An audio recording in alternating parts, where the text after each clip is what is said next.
Paper देते मिळाला. म्हणजे त्याची शिकण्याची जी ओढ आहे ती सेवेमध्ये असताना सुद्धा त्या धावपळीने कुटुंब सांभाळून इतक्या विनयतेने शिक्षण घेतलं आणि उत्कृष्ट पद्धतीने मला वाटतं मॅडम फर्स्ट क्लासमध्ये मी पास झाले. मला कुठेतरी पदोन्नती मिळेल, मग शासनाकडे जर काही वाढवा येईल, त्यासाठी त्याने चिंचला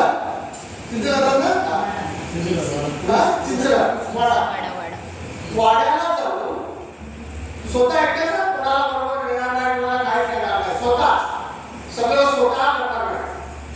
त्याने जाऊन ऍडमिशन घेताना DSM पण पूर्ण केलं. म्हणजे त्याची शिक्षणाची आवड ठेवली आहे तुम्हाला.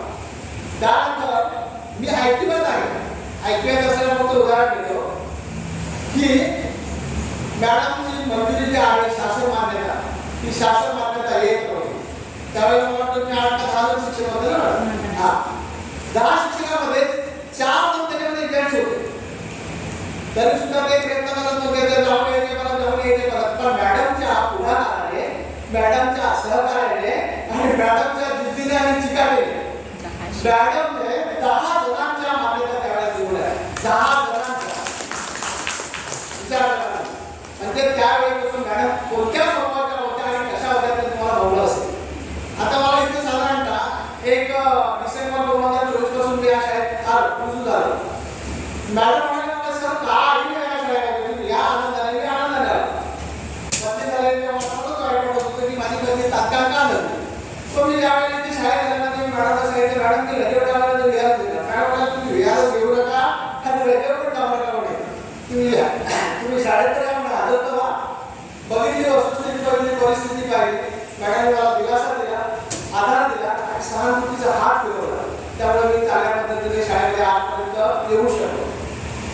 त्यानंतर मॅडमने या शाळेची अवस्था काय होती ती दाखवली का. ती म्हणे शाळेमध्ये अशा पद्धतीने कचरा होता, अशा पद्धतीने म्हणे इथे झाडं होती.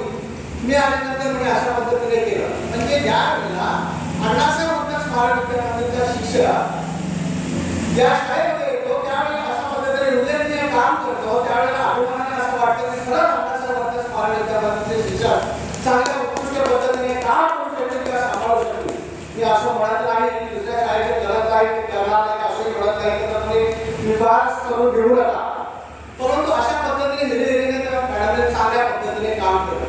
आणि म्हणूनच त्यांचा सहनियुक्तीच्या कार्यक्रमाला मला 2 सत्र बोलण्याची संधी उपलब्ध करून दिली आहे त्याने. त्यामुळे त्यांचे खूप आभार. आणि मॅडमला उर्वरित आयुष्य जे आहे ते आयुष्य सुखी समाधानी आणि निरोगी जावं ही सदिच्छा व्यक्त करतो आणि इथेच थांबतो.